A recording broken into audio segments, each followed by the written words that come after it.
we just purchased a leg press and hack squat machine.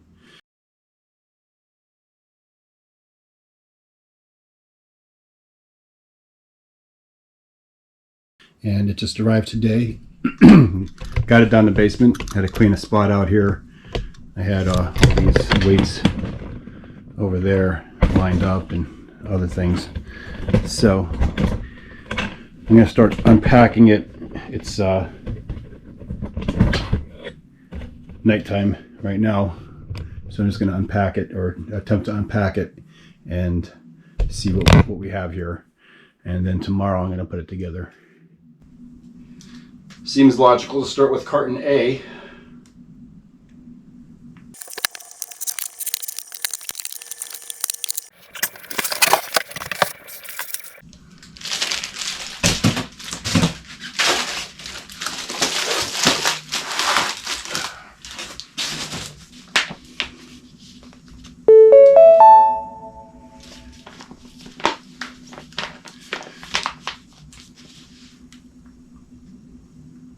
I've seen some messages stating that they took people about 3 hours to put together. 3 hours later.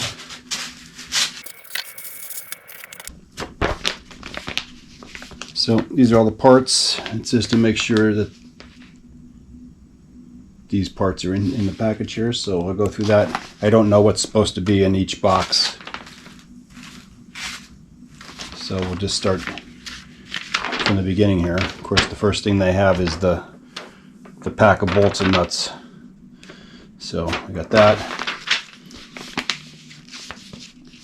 and then it just gets into the assembly. So I'll probably just take everything out of this box and maybe just put a little mark by each piece that I have, make sure that they're all there, make sure they're not damaged. Okay, first box empty. Wasn't too bad.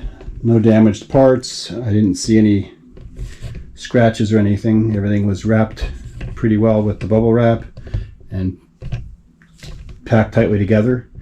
So that's nice. I'm going to start on the second box now. The first box took me probably, I didn't look at the time when I started it, but I would say about 30 minutes, maybe between 30 and 45 minutes. Just taking my time going through it. I kept the silver glide bars covered with the bubble wrap just so that they don't get scratched or get any dirt on it. They're obvious what they are. Alright, we'll start in on this second box now.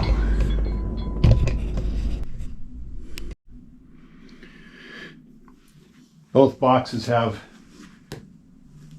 3 straps. Well, the larger one I think had 4, maybe 5 straps. They also have packing tape over the straps so that they don't get caught on anything and rip open, and then the box opens up during shipping. This was like this. I'm thinking the UPS guy used that to get this on the hand cart, because there's really nothing to grab onto. There's no holes or handles or anything like that. And I actually used this also to hold it as I was bringing it down into our basement.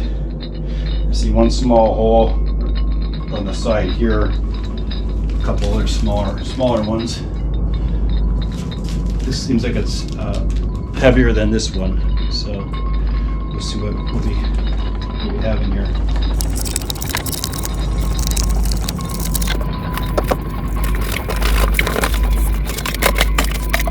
All right, we'll get into this one now. I'll time this one. Okay, the rest of the items, the foot plates for pushing, and then more of the framework. And inside the box there were these little, they're Allen, some sort of stoppers. I'm sure you're going to screw in to hold something. There were 4 of them. I found one, and then I was moving the box a little bit and I heard some rattling in there, and then I found another one. It was there was nothing that I could see that they were in. There was a pack that had the rings for to hold the weights on and some springs and stuff, and I'm wondering if they were in that. I don't see them on the list of parts, so I don't know where they're supposed to be. And in these sleeves here, there are 2 parts that have sleeves on them, and they have a zip tie through the hole holding these together, and one zip tie is broken, but these weren't out. These were, this set was just rolling around in the box also. So you want to watch, if you do get this, make sure that you've got these pieces.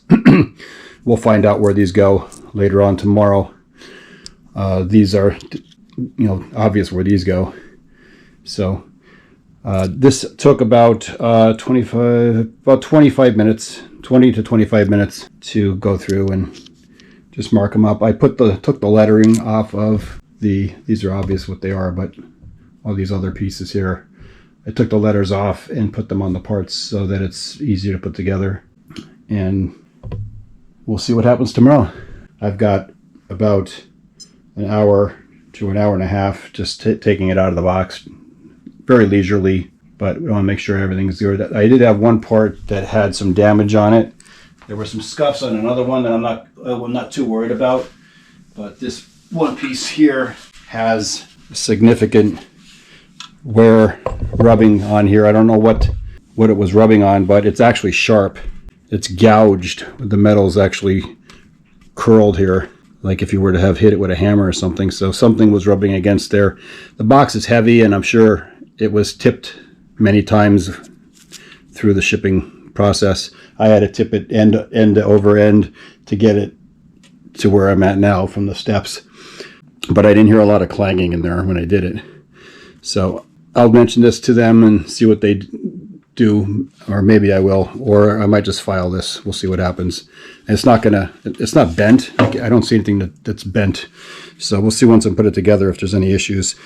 Also on this same piece, I see here's a bend here. I didn't see that. So right here, this is pushed in, dented in here. But also on this, one of these stoppers was off. They're just a rubber. They have a cone shape that goes inside the hole, and just push it in. So I just pushed it back in. This one is turning. These other ones are tighter. I don't know if how this is made to work. So if this one ends up coming off, it might pose an issue and make clanging noises and stuff. Other than that, from what I can see, everything else looks like it's in good shape.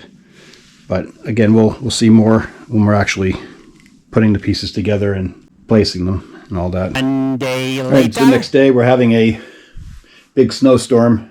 We've got 10 inches so far. It's 3:20 in the afternoon on January 25th, 2026. It's really blowing out there now, so we'll probably have a lot of drifting. Anyway, I checked the start time of the video because I didn't have an exact time of how long it took me to unpack this. So it ended up being about 48 minutes to unpack everything, which I don't think was too bad. So now I'm going to start putting it together, and we'll see where we get. I'm going to start putting this together now. And it's about 10 to 4.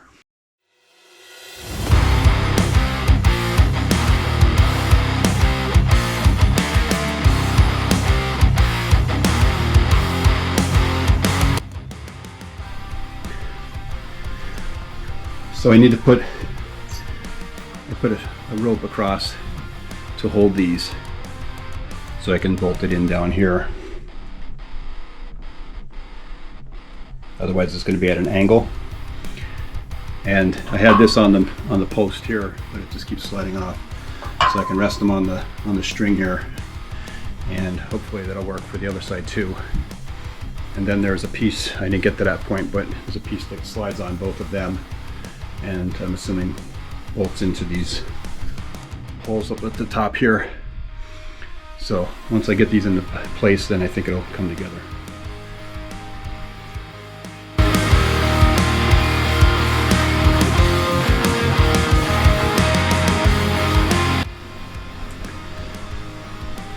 I didn't have really, even though this is the heaviest piece of this, I didn't have much trouble getting the rods through the pulley area.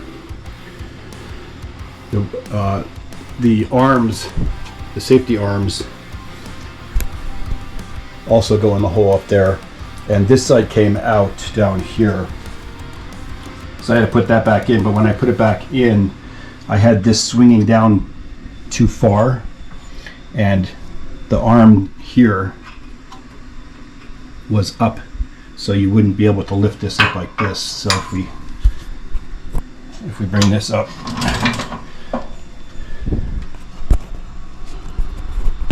and then we take this arm and we lock it into one of these places here, into one of the grooves here.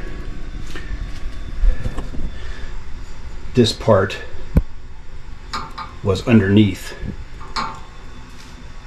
and you wouldn't be able to turn it. So I had to take the bolt out up here, the bolt out on the rod, and then lift. That whole cross beam isn't bolted in yet. So I had to lift that up, and then I was able to pull this out at the bottom and get it and flip it around. I had to raise this up so it was out of the way. Then I was able to flip it around and put it in the right way. So that's basically the only snafu that I had so far. And we are on an hour and 23 minutes, and that's with recording and stopping to make sure that when I'm catching this stuff on the camera and everything. So that's a good probably at least 10 minutes. So this isn't taking very long at all. I don't have much more to go, just a couple of more small pieces of metal and the padding and that cross beam up there. So carry on.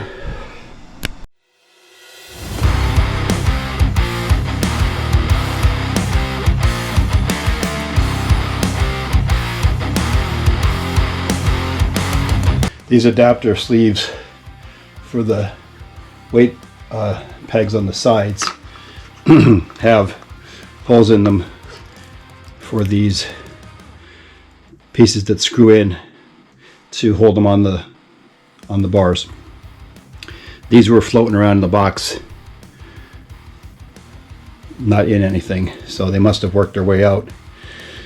These were in a bag, but I think they were floating around in the area of the bag. I forget now when I was taking them out, but these go in here. So if you didn't find these, you wouldn't be able to affix these to the pegs. The product has been installed. Please check all the screws again to make sure they are all locked before use. I tightened them down really well, so there's no issue with that. But we're done. It's almost, on my timer, it's 2 hours and 59 minutes. I would say easily 20 to 30 minutes for different things I had to do with videotaping. And I had to change the battery, but I also had another snafu, not a big deal, but I didn't notice. I did see that there were a couple of different kind of washers in the packet. There was a whole bunch of this kind, and then there were 2 small sets, and I wasn't paying attention to which ones it was calling for. They all look the same in the picture. The ends of the rods call for a smaller washer, so that's 4, 2 here and 2 on the top, and then there's 1 down here on the bar for the weights, and that's a smaller washer. So that's 6 washers. So just watch the washer types that you're using. It wasn't a big deal to loosen them and remove the bigger ones and put the smaller ones in. And I did put the handles, I had them marked left and right, and they looked weird. These were actually curved in, and one was curved more than the other, or angled. And I looked at the picture of the whole setup on the front of the instructions, and they're out like this, and I thought, well, that's weird. I was going by the markings, so unless I marked them wrong or they were packaged wrong, I don't know. So obviously, if these are angled this way, if you put this one on this side, it's going to be angled this way. So they were right towards the center. So I did have to take them off and put them back on the right way. But that's not really anything. I wouldn't call that really an issue. If you had something on backwards and you had to take the whole thing apart to do that, then that would be more more of an issue. So I would say 3 hours with all of that, 2.5 hours without videotaping it, and just going to town on it. And then with the having to take the washers and stuff off, another 10 to 15 minutes to mess around with that and switch the positions of the arms and stuff if you ran into that. So if you don't run into any issues at all, definitely 3 hours would be the max I think you would need to set aside. But 2.5, maybe even 2 hours and 15 minutes, maybe even 2 hours. So I did it with no help. I got this whole big plate on here. I used that rope, and that worked well. So one person can do it. 2 people would be easier, of course. So this is the Dripex, Dripex leg press machine. It's a kind of an odd name. It got some pretty good reviews, and it seems to be basically the same as the majority of the machines I was looking at that were maybe similar in price or a little more expensive. I mean, it does what I needed to do. Well, let's get on here and we'll try this out. I'm going to do the leg press first. And to do the leg press, you just take the seat from up there, and just like most machines, you just put it in the holes down here, and it just sits there. In watching some videos on how to do these machines correctly, it sounds like this platform here should be up as far as it can go. I'm sure that's relative to the machine. Some might be able to adjust too far, but this seems to be working for me for the leg press. Now, the one thing I did notice, which goes against what I'm seeing you should do when you're doing a leg press, but when I have my feet up here,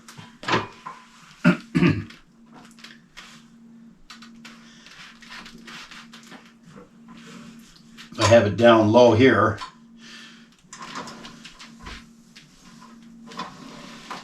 My ankles, the back of my feet are up off of the platform.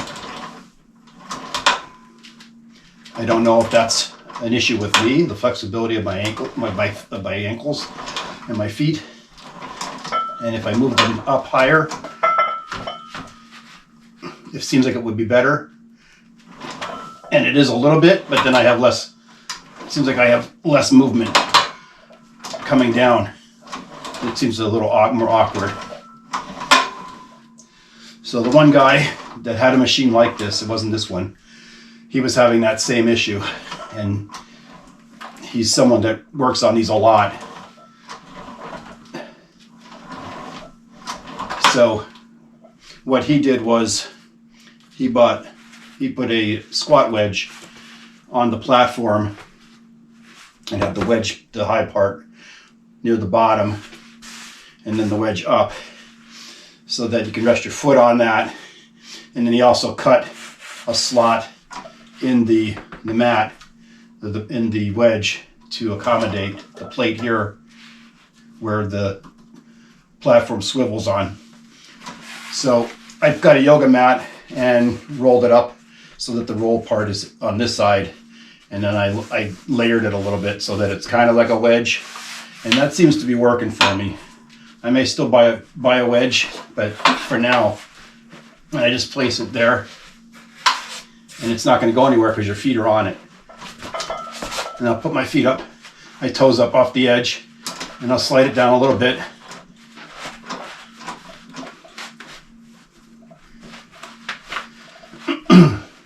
And this way, they're actually pushing against something instead of lifting off the plate. So now, it feels better. The movement feels better, and my feet are more stable. And it was just on the toes of my feet. They felt like they were going to move around.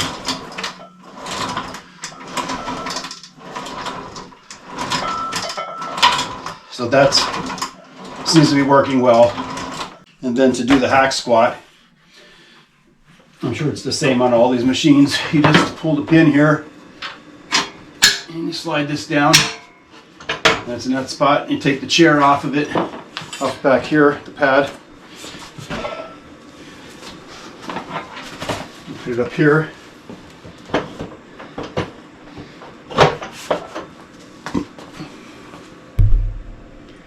And then from the videos I've been watching, the recommendation is to put this down as low as you can. So you just unscrew this. I think there's versions of this machine that have a pin that just goes in, it just pushes in. But this is a pin that screws in, which is a little annoying, but not a big deal. You don't have to screw it in all the way. It's like about that long.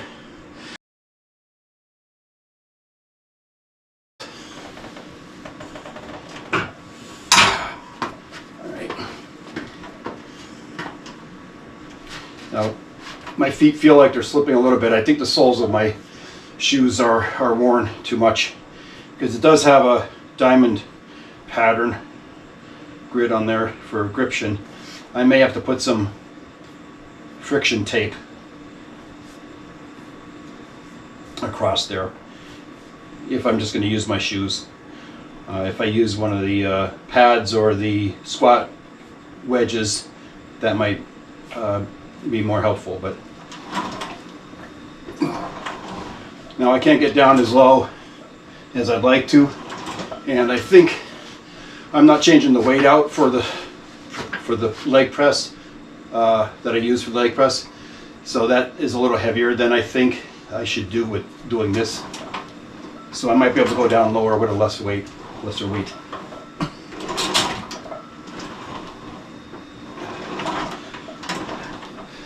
Yeah, so my ankles aren't coming up off this platform. They may if I get down a lot lower.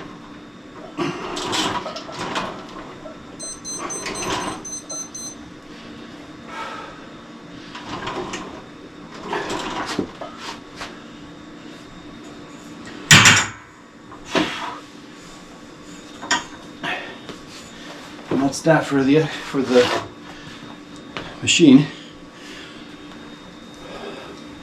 I think it'll do what we need it to do. Want to maintain some leg strength and flexibility, and I like the idea of the machine for the hack squat. And I never had a leg press machine, but I like the idea of both of them in one machine for the space. And I still have them, but I can get rid of them. A squat rack. And I don't like the idea of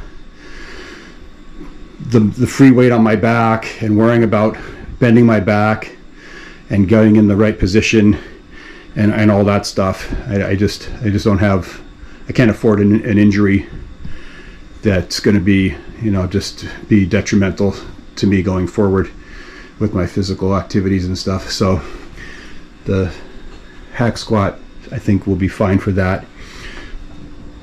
What this rack has, which a lot of the cheaper ones, and this was, I think it was about $500. I don't remember the exact price, but this one, I like the wide stands legs on it. It's got the two posts as opposed to one single column, and that seems to be more stable. I don't know if it is. I never had one of those other machines, but it just seems like it would be more stable. And then they have the pegs for extra weights if you want to clean up the weights. I have a whole lot of weights over here, so if I wanted to, I could put a bunch of them on there to get them off the floor.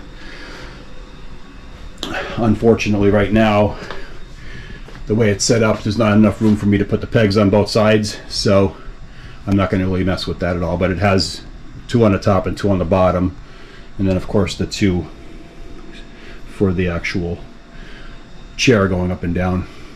So that's nice. a nice feature. And there's some room underneath for me to put some of the lighter things under here.